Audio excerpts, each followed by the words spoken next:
আসসালামু আলাইকুম রহমতুল্লাহ। আমি এই মুহূর্তে আছি আমাদের ফেনী আমিন বাজারে আসলাম। এক বৃদ্ধ মহিলা একেবারে অসহায় অবস্থা আছে। ওনার ঘরটা দেখেন আপনারা, একেবারে অসহায় অবস্থা আছে। ওনার কলও নাই, উনি একেবারে ছেলে তেলেও নাই, মানে অসহায় অবস্থা আছে। ঘরের অবস্থা দেখেন, উনি একলা থাকে এই ঘরে, একেবারে গরিব বৃদ্ধ মহিলাটা। ঘর দুয়ার কী অবস্থা দেখছেন। তো ওনার একটা কলের প্রয়োজন কর দেয় আমার। সালাম আলাইকুম। দাদু কন কি আপনার কি সমস্যা?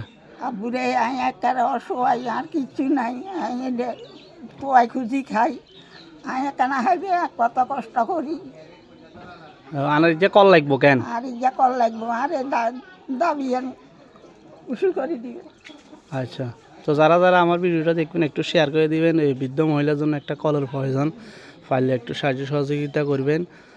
আর ইনশাল্লাহ বেচারি নামাজ কালমা পড়েন তো না? জি। আচ্ছা, নামাজ কালমা পড়ে দোয়া করি ইনশাল্লাহ।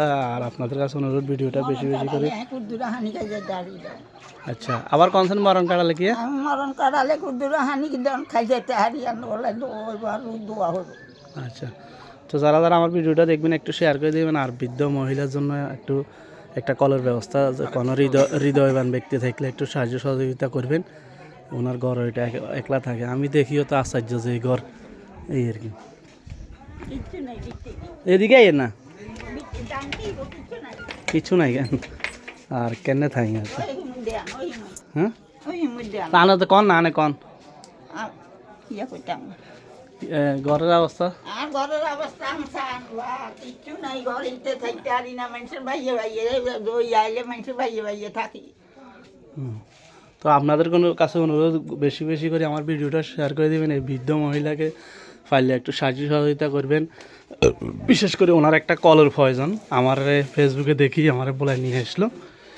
তো আসসালামু আলাইকুম রহমতুল্লাহ।